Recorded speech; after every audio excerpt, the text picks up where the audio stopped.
Hi friends, இன்னைக்கு நம்ம சேனல்ல கரண்ட்ல ட்ரெண்ட்ல போயிட்டு இருக்க அஃபேருங்கிற ஒரு வெப் சீரிஸ் பத்தி தான் பார்க்க போறோம். ஜிஎல் ஸ்டோரிஸ் தான். இதுல இப்போ எபிசோட் 1 ரிலீஸ் ஆயிருக்கு. இதுல பார்ட் 1 நாம இப்ப பார்க்கலாம். வாங்க வீடியோக்குள்ள போலாம். ஸ்டார்டிங் சீன்லயே பாத்தீங்கன்னா ஒரு பொண்ணும் இன்னொரு பொண்ணும் கிஸ் பண்ணிக்கிற சீன் தான் காட்டுறாங்க. ரொம்பவும் ஹாட்டான சீனா இருக்கு. பார்க்க ரொம்ப அசிங்கமாகவும் இல்லாமல் ரொம்ப நல்லாவும் இல்லாமல் ஒரு மீடியம் ஃப்ரேமில் சூப்பராக இருக்குது இந்த மூவி. ரெண்டு பேரையும் பார்த்தா ரொம்பவும் க்யூட்டாக அழகாக இருக்காங்க. நைஸ் பேர்னே சொல்லலாம். எப்படி சாம் அண்ட் மான் ஒரு நல்ல பேராக இருந்தாங்களோ அது மாதிரி இவங்க ரெண்டு பேரும் ஒரு சூப்பர் பேராக இருக்காங்க. ரெண்டு பேரும் மாற்றி மாற்றி கிஸ் பண்ணிகிட்டு இருக்காங்க. கிஸ் பண்ணும் போது அந்த பெரிய பொண்ணு, நிறுத்துவான், என்ன பண்ணிட்டு இருக்க நீனு, ராங், இது ரொம்ப தப்பான ஒரு விஷயம் அப்படின்னு சொல்லி இந்த பொண்ணு சொல்றாங்க. அதுக்கு அந்த பொண்ணு, அதெல்லாம் என்ன தப்பு இருக்கு, இதுல எதுவும் தப்பு இல்லையே, நமக்குள்ள இது என்ன தப்பு அப்படின்னு சொல்லி கேக்குறாங்க. இல்லை, நாம் இப்போ என்ன பண்ணிட்டு இருக்கோமோ அது ரொம்ப தப்பான விஷயம். இது போக போக ரொம்ப பெரிய விஷயத்துல போய் முடியும். ஒரு கட்டத்துக்கு மேல இதுலேருந்து நம்மளால திரும்பி வர முடியாது வான் அப்படின்னு சொல்லி அவங்க சொல்றாங்க. இந்த குட்டி பொண்ணோட பேரு வான், அவங்களோட பேரு பிளாங். அவங்க இன்னும் கொஞ்சம் ஹார்டாகவே அந்த விஷயத்தில் போயிட்டே இருக்காங்க. இவங்க சொல்ல சொல்ல அவங்க காதுலேயே வாங்க மாட்டாங்க. ஒரு கட்டத்துக்கு மேலே இந்த பெரிய பொண்ணு இருக்காங்க இல்லையா, அவங்க சொல்கிறாங்க, நிறுத்து, நான் சொல்கிறத கேளு முதல்ல, நீ பண்ணுறது எனக்கு கொஞ்சம் கூட பிடிக்கலங்கிறாங்க. உனக்கு பிடிக்கலன்னா என்ன, ஆடாமல் அசையாமல் இரு, எல்லாத்தையும் நான் பார்த்துக்கிறேன் அப்படின்னு சொல்லி இந்த குட்டி பொண்ணு சொல்கிறாங்க. என்ன இப்படி செல்ஃபிஷ் மாதிரி நடந்துக்கிற, எப்போ நீ இப்படி மாறின, என்ன சொல்ல வர நீனு அப்படின்னு சொல்றாங்க. உனக்கு ஞாபகம் இல்லையா, நீ பண்ண ப்ராமிஸ் உனக்கு ஞாபகம் இல்லையான்னு சொல்லி கேட்குறாங்க இந்த குட்டி பொண்ணு. அதாவது என்ன ப்ராமிஸ்னா, நீ டாக்டர் ஆயிட்டினா, டாக்டருக்கு படிக்கிறதுல கிராஜுவேட் ஆயிட்டினா நீ என்ன கேட்குறியோ அதை நான் பண்றேங்கிற மாதிரி இந்த பொண்ணு சொல்லியிருப்பாங்க. அதுதான் இந்த குட்டி பொண்ணு சொல்றாங்க. நான் இப்போ டாக்டர் ஆயிட்டேன், எனக்கு என்ன வேணுமோ அதை தான் இப்போ நான் பண்ணிட்டு இருக்கேன் அப்படின்னு சொல்றாங்க. உனக்கு என்ன வேணுமோவா, என்ன சொல்ற, எனக்கு புரியலன்னு சொல்லி இந்த பொண்ணு கேட்குறாங்க.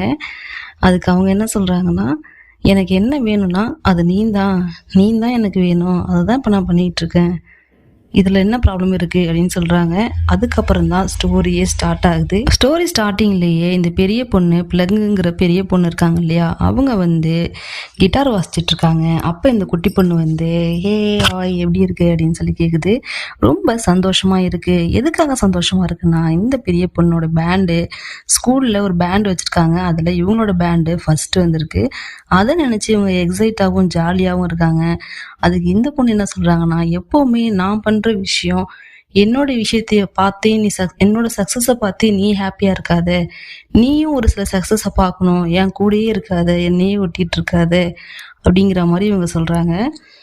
அதுக்கப்புறம் உன்னுடைய காம்படிஷன் என்னாச்சு அப்படின்னு சொல்லி இவங்க கேட்குறாங்க. அதுக்கு அந்த குட்டி பொண்ணு, என் காம்படிஷன் தானே, அதை நான் பார்த்துக்கிறேன், அதெல்லாம் நான் மேனேஜ் பண்ணிடுவேன் அப்படின்னு சொல்லி சொல்றாங்க. இன்னும் போன தடவை மாதிரி எல்லாத்துலேயும் ஃபெயில் ஆகிட்டு நிற்காத, இந்த தடவை நீ கண்டிப்பாக பாஸ் ஆகணும் அப்படின்னு சொல்லி சொல்கிறாங்க. அதை நான் நெக்ஸ்ட் டைம் பார்த்துக்கிறேனே, இந்த டைம் என்னை விட, என்னை ஏதாவது சொல்லிக்கிட்டே இருக்காது அப்படின்னு சொல்கிறாங்க. சரி சரி, நான் ஒன்றும் சொல்லலை, விடு அப்படின்னு சொல்கிறாங்க. சொல்லிட்டு அதுக்கப்புறம் கொஞ்சம் அட்வைஸ் பண்ணுறாங்க. நீனும் உன் லைஃப்பை பார்க்கணும், ஏன் சக்ஸஸை பார்த்தே நீ சந்தோஷப்படக்கூடாது, நீ சக்ஸஸ் ஆகிறதையும் நான் பார்க்கணும் அப்படின்னு சொல்லி இவங்க சொல்கிறாங்க. சொல்லிட்டு இருக்கும்போது, எல்லாத்தையும் நான் பார்த்துக்கிறேன், நீ விடு, ஏன் அதையே சொல்லிட்டு சீரியஸாகவே இருக்க எப்போ பார்த்தாலும் அப்படிங்கிறாங்க. அதுக்கு இந்த குட்டி பொண்ணு என்ன சொல்கிறாங்கன்னா, இல்லை, நீ ஒரு பிஸ்னஸ் மேனோட பொண்ணு, அதனால் நீ எல்லாத்துலேயும் ஃபஸ்ட்டு வர, ஆனால் நான் ஒரு ஹவுஸ் கீப்பருடைய பொண்ணு, அந்த வீட்டுள்ள வேலைக்கார அம்மாவோட பொண்ணு தான் இந்த குட்டி பொண்ணு. ஸோ நான் ஒரு ஹவுஸ் கீப்பரோட பொண்ணு, நான் எப்படி இருப்பேன், என் லைஃப் சக்ஸஸ் இல்லாமல் எல்லாத்துலேயும் ஃபெயிலியர் தானே நான் இருப்பேன், என்ன ஏன் நீ இப்படி ஃபோர்ஸ் பண்ணுறேன்னு சொல்லி இந்த குட்டி பொண்ணு சொல்கிறாங்க. அதுக்கு அவங்க என்ன சொல்கிறாங்கன்னா, நான் ஒரு பிஸ்னஸ் மேனோட பொண்ணுங்கிறதுனால நான் சக்ஸஸாக இல்லை, எல்லா சக்ஸஸ் ஆன பர்சனுக்கும் பின்னாடியும் ஒரு ஹார்ட் ஒர்க் இருக்குது, அந்த ஹார்ட் ஒர்க் தான் அவங்க சக்ஸஸாக மாற்றுது. ஸோ நீனும் ஒரு விஷயத்தில் கான்சென்ட்ரேட் பண்ணி ஹார்ட் ஒர்க் பண்ணினா நீனும் ஃபர்ஸ்ட் வரலாம் அப்படின்னு சொல்லி அட்வைஸ் பண்ணுது. அதுக்கப்புறம் ரெண்டு பேரும் வெளில கிளம்புறாங்க. எங்கே கிளம்புறாங்கன்னு பார்த்தா, அவங்க வீட்டில் உள்ளவங்களுக்குலாம் இந்த விஷயத்த சொல்லணும் இல்லையா, அதுக்காக போகிறாங்க. ரெண்டு பேருமே ஒரே வீட்டில் தான் இருக்காங்க. அவங்க ஹவுஸ் கீப்பரோட பொண்ணா இருந்தாலுமே அந்த வீட்டில் உள்ளவங்க அவங்களையும் ஒரு பொண்ணாக தான் பார்க்குறாங்க. ஸோ அவங்க வீட்டுக்கு போகிறாங்க. வீட்டுக்கு போயிட்டு இந்த விஷயத்த சொல்கிறதுக்கு இந்த குட்டி பொண்ணு தான் சொல்லுது, எவ்ரி ஒன், எல்லாரும் இங்கே பாருங்க அப்படின்னு சொல்லிட்டு இந்த விஷயத்த சொல்கிறாங்க. சொன்னதும் அவங்க அப்பாவுக்கு ரொம்பவே ஹாப்பியாயிடுது. உள்ளவங்க எல்லாரும் ஹாப்பியாக ஃபீல் பண்ணுறாங்க. இப்போ எல்லாரும் இவளை பாராட்டுறாங்க, இந்த பெரிய பொண்ணை பாராட்டுறாங்க. எனக்கு தெரியும் நீ தான் எப்பவும் ஃபஸ்ட்டு வருவன்னு அப்படின்னு சொல்கிறாங்க. இதை நம்ம செலிப்ரேட் பண்ணணும். ஸோ எல்லாரும் டின்னருக்கு வெளில போகலாம் அப்படின்னு சொல்லி இந்த பிஸ்னஸ் மேன் சொல்கிறாரு. அதுக்கு அவங்க பொண்ணு என்ன சொல்கிறாங்கன்னா, நீங்கள் நான் ஒரு தடவை ஜெயிச்சிட்டேங்கிறதுக்காக என்னை நீங்கள் வெளில கூப்பிட்டு போனீங்கன்னா ஒரு தடவையும் நீங்கள் என்னை வெளில கூப்பிட்டு போகணும், ஏன்னா எப்போவுமே நான் தான் ஃபஸ்ட்டு வருவேன்னு கொஞ்சம் ஓவர் கான்ஃபிடென்ஸாக பேசுகிறாங்க. இதெல்லாம் காதில் வாங்கிட்டு அவங்க அப்பாவுக்கு ரொம்ப சந்தோஷமாக இருக்குது. அங்கே இருக்கிற வேலைக்கார அம்மா, அதாவது இந்த வானுடைய அம்மா இருக்காங்க இல்லையா, அவங்களும் பாராட்டுறாங்க. அதுக்கு பிள்ளைங்க போயிட்டு என்ன பண்ணுறாங்கன்னா, ரொம்ப தேங்க் ஆண்டி வி, அவங்க பேர் வி, அதனால் ரொம்ப தேங்க்ஸ் வி அப்படின்னு சொல்லிட்டு அவங்கள்ட்ட சொல்கிறாங்க. ஏன் சொல்கிறாங்கன்னா, எனக்கு சின்ன வயசுலேருந்தே எல்லாத்தையும் ரெடி பண்ணி கொடுத்தது நீங்கள் தான், எனக்கு டிஃபனு லஞ்சு எல்லாம் ரெடி பண்ணி கொடுக்குறது நீங்கள் தான், என்னை என்கரேஜ் பண்ணுறது நீங்கள் தான், எங்கள் அம்மா விட நீங்கள் தான் பெட்டர் அப்படின்னு சொல்லிட்டு சொல்கிறாங்க. அவங்க அம்மா கொஞ்சம் அப்படியே கிண்டலாக நானும் இங்கே தான் இருக்கேன் அப்படின்னு சொல்கிறாங்க. அதுக்கான ரீசன் என்னன்னா, ரொம்ப புகழாத நானும் இங்கே தான் இருக்கேன் அப்படின்னு சொல்லிட்டு கொஞ்சம் காமெடியாக பேசிக்கிறாங்க. அப்போ இவங்க அம்மா, அதாவது அந்த ஹவுஸ் கீப்பர் இருக்காங்க இல்லையா, அவங்க அவங்க பொண்ணை திட்டுறாங்க. அவள் எப்படி இருக்கா பாரு, ஆனால் இவ ஒரு யூஸ்லெஸ், இவளால் யாருக்கும் எந்த யூஸும் கிடையாது, எந்த திறமையும் கிடையாது சொல்லி திட்டுறாங்க. அதுக்கு அவங்க அப்பா, யார் இந்த உலகத்தில் திறமை இல்லாதவங்க கிடையாது, எல்லா குழந்தைங்களுக்குள்ளேயும் ஏதோ ஒரு திறமை இருக்குது, அது மாதிரி நம்ம வானுக்கும் ஒரு திறமை இருக்குது அப்படின்னு சொல்கிறாரு. அதுக்கு அவங்க அம்மா என்ன சொல்கிறாங்கன்னா, நான் திறமை இல்லைன்னு சொல்லலை, எப்போ பார்த்தாலும் பிள்ளைங்க கூடயே தான் இவ இருக்கா, ஆனால் கொஞ்சம் கூட அவளை மாதிரி ஆகணும்னு நினைக்கவே இல்லை, இவ கொஞ்சம் திறமை இல்லாமலே இருந்துக்கிட்டு இருக்கா, இப்படியே போயிட்டு இருந்தா சரி வராது அப்படின்னு சொல்லி அவங்க அம்மா திட்டுறாங்க. அதுக்கு அந்த பிஸ்னஸ் முன்னாடியே ஒய்ஃப், அதாவது இந்த பொண்ணுடைய அம்மா என்ன சொல்கிறாங்கன்னா, அவங்கவுங்களுக்கு ஒரு தனி திறமை இருக்குது, வான்கிட்டையும் நான் அதை பார்த்துருக்கேன், எல்லாருக்கிட்டையும் இருக்கிற திறமை எல்லா நேரத்துலையும் வெளிவராது, அதே மாதிரி வான்கிட்ட இருக்கிற திறமை எந்த நேரத்தில் வெளிவரும்னு நமக்கு தெரியாது, ஸோ அவளை சும்மா திட்டிகிட்டே இருக்காதீங்க, எனக்கு தெரியும், எனக்கு அவன் மேலே நம்பிக்கை இருக்குது அப்படின்னு சொல்கிறாங்க. அடுத்த சீனில் இந்த பெரிய பொண்ணு இந்த குட்டி பொண்ணை தேடிக்கிட்டு வருது, வான்னு சொல்லிட்டு நைட்டு தேடிட்டு வருது. இந்த குட்டி பொண்ணு எங்கே இருக்காங்கன்னு பார்த்தா வீட்டுக்கு வெளில நின்றுக்கிட்டு ஸ்டார்ஸை பார்த்துக்கிட்டு இருக்காங்க. அப்படியே 2 பேரும் பார்த்துக்கிட்டு வந்துக்கிட்டே இருக்கும் போது இடிச்சு கீழே விழுந்துடுறாங்க, ஒருத்தர் மேலே ஒருத்தர் விழுந்துடுறாங்க. அப்போ அப்படியே கிட்ட இருந்துட்டு, ஓகேவா எதுவும் பிரச்சனை இல்லையே அப்படின்னு சொல்லிட்டு கேட்குறாங்க. ஒன்றும் இல்லைன்னு சொல்லி எழுந்து உட்காந்துக்கிட்டு, என்னத்தை தான் அப்படி பார்த்துக்கிட்டு இருக்கையோ தெரில அப்படிங்கிறாங்க. அவங்க என்ன சொல்கிறாங்கன்னா, நான் ஜெமினி ஸ்டார்ஸை பார்த்துக்கிட்டு இருக்கேன், அது எங்கே இருக்குன்னு சொல்லி பார்த்துக்கிட்டு இருக்கேன் அப்படின்னு சொல்கிறாங்க. ஏன் அதில் என்ன ஸ்பெஷல் இருக்குதுன்னு சொல்லி இவங்க கேட்குறாங்க.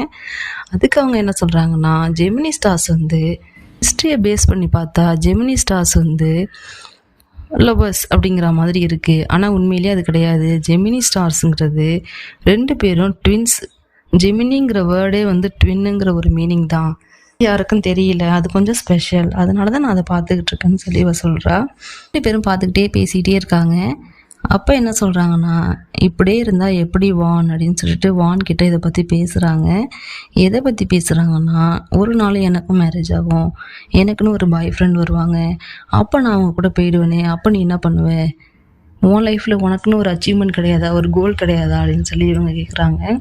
அதுக்கு இந்த குட்டி பொண்ணு என்ன சொல்லுதுன்னா, எனக்கு ஏதோ ஒன்றா, அதாவது ஏதோ ஒரு ஃபீல்டில் இருக்க எனக்கு பிடிக்கல, நான் மிஸ் வான் அப்படி இருக்க தான் நான் விரும்புகிறேன், என்னுடைய பேரை நான் சொல்ல தான் நான் விரும்புகிறேன், என் பேருக்கு பின்னாடி எதை போட்டுக்கணும் அதை போட்டுக்கணுங்கிற ஆசை எனக்கு கிடையாது, உங்களை மாதிரிலாம் நான் கிடையாது, உங்களை மாதிரி ஸ்பெஷல் டேலண்ட் உள்ள ஆள் நான் இல்லை அப்படின்னு சொல்லி இவங்க தாழ்த்தி பேசிக்கிறாங்க.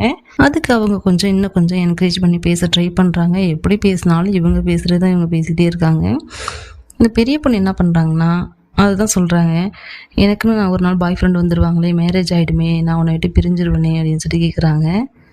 அதுக்கு இந்த குட்டி பொண்ணு, ஆமாம் அதை பற்றி நான் யோசிக்கவே இல்லையே, நீனும் ஒரு நாள் போயிடுவியே, அப்போ என்ன பண்ணலாம் அப்படின்னு சொல்லிட்டு யோசிக்கிறாங்க. அப்படின்னா ஓகே, எனக்குன்னு ஒரு பாய் ஃப்ரெண்டை உனக்கு பாய் ஃப்ரெண்ட் வரதுக்கு முன்னாடியே கண்டுபிடிச்சிடலாம், அதுக்கு நீ தான் எனக்கு ஹெல்ப் பண்ணும் பிள்ளைங்க அப்படின்னு சொல்லி குட்டி பொண்ணு சொல்கிறாங்க.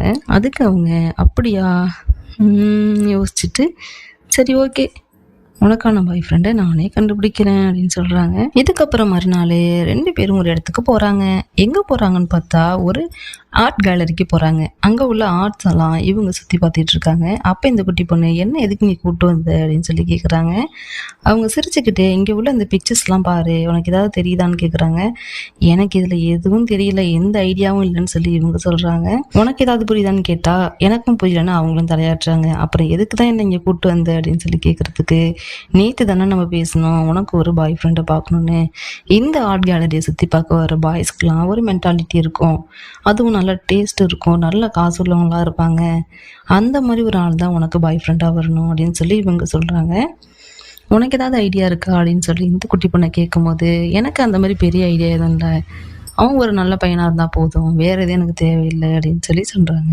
இவங்க இப்படி சொன்னதும் அதுக்கு இந்த பெரிய பொண்ணு சொல்கிறாங்க, உனக்கு பர்ஃபெக்ட் பர்சன் தான் வேணும்னா, நல்ல பையன்தான் வேணும்னா, நீ ஒரு சிஸ்டராவோ ஒரு நன்னாவோ தான் நீ இருக்கணும் அப்படின்னு சொல்கிறாங்க. அதுக்கு இவங்க கிண்டல் பண்ணி சிரிச்சுக்கிட்டு இருக்காங்க. அப்போ தூரத்தில் ஒரு பெரிய பையன் ஒருத்தன் நிற்கிறான். அவன் பார்க்க ரொம்ப ஹேண்ட்ஸமாகவும் ஹைட்டாகவும் ஒயிட்டாகவும் இருக்கான். கொஞ்சம் பார்க்க வெல்த்தியாகவும் தெரிகிறான். அந்த பையனை பாரு, அவன் மேலே உனக்கு இன்ட்ரெஸ்ட் இருக்கா பாருன்னு சொல்லி காட்டுறாங்க.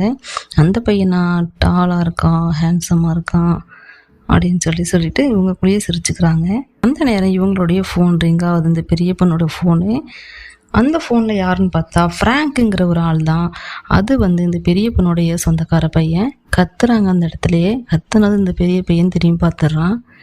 பார்த்தது அந்த இடத்த விட்டு நகர்ந்து போயிடுறாங்க. போகும்போது இந்த குட்டி பொண்ணு தலையில் இருந்த ரிப்பன் கீழே விழுந்துருது. அதை இந்த பையன் பார்த்துட்டு கிட்ட போய் எடுக்கிறான். போய் என்ன பேசிக்கிறாங்கன்னா, அந்த ஃப்ராங்க் கிட்டேருந்து வந்த காலை தான் பேசுகிறாங்க. நீ எங்கே இருக்க, நான் எவ்வளோ நேரம் ஆகுது, இங்கே என்ன பண்ணுறேன், எங்கே தான் போயிருக்கியோ தெரியலையே அப்படின்னு சொல்லி அவன் கேட்குறான். அப்படியா வந்திருக்கியான்னு சொல்லிட்டு கேட்குறாரு. இவங்க கேட்டுட்டு இருக்கும்போது அந்த பையன் என்ன சொல்கிறான்னா, உனக்காக நான் ஒரு சூப்பர் கிஃப்ட்டும் வாங்கிட்டு வந்திருக்கேன், அதை கொடுக்கலான்னு பார்த்தேன், இந்த நேரம் பார்த்து நீங்கள் இல்லையேன்னு சொல்கிறாங்க. அப்படியா, நான் வந்துக்கிட்டே இருக்கேன் அப்படின்னு சொல்லிட்டு ஃபோனை வச்சிடுறாங்க. இந்த குட்டி பொண்ணு காண்டாகிறாங்க. ஏன் காண்டாகிறாங்கன்னா, எதுக்கு இப்போ நீ ரொம்ப எக்ஸைட் ஆகுற, எதுக்கு அவன் பார்க்க இவ்வளோ ஆசையாக இருக்கேன்னு சொல்கிறாங்க. இல்லை உனக்கு தெரியாதா, எனக்கு கிஃப்ட்னா ரொம்ப பிடிக்குன்னு, அவன் கிஃப்ட் வாங்கிட்டு வந்திருக்கான், அது ரொம்ப ரேர்ல, நான் அதுக்காக தான் வெயிட் பண்ணுறேன் அப்படின்னு சொல்கிறாங்க.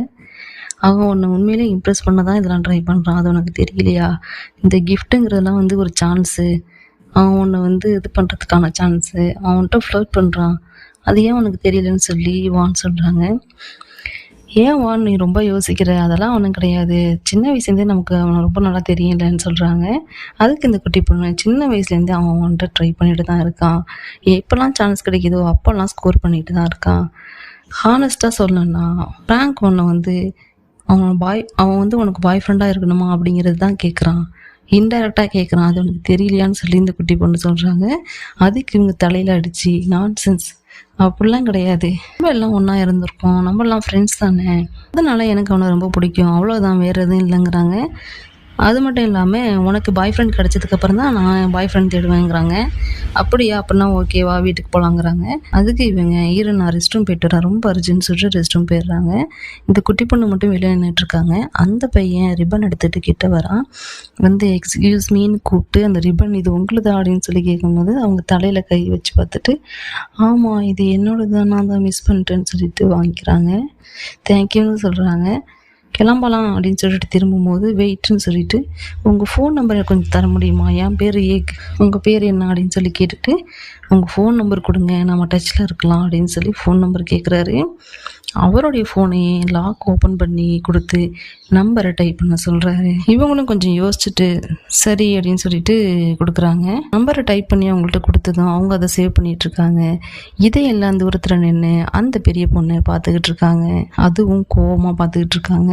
இதோட இந்த பார்ட் முடிஞ்சிச்சு. Tata, bye bye.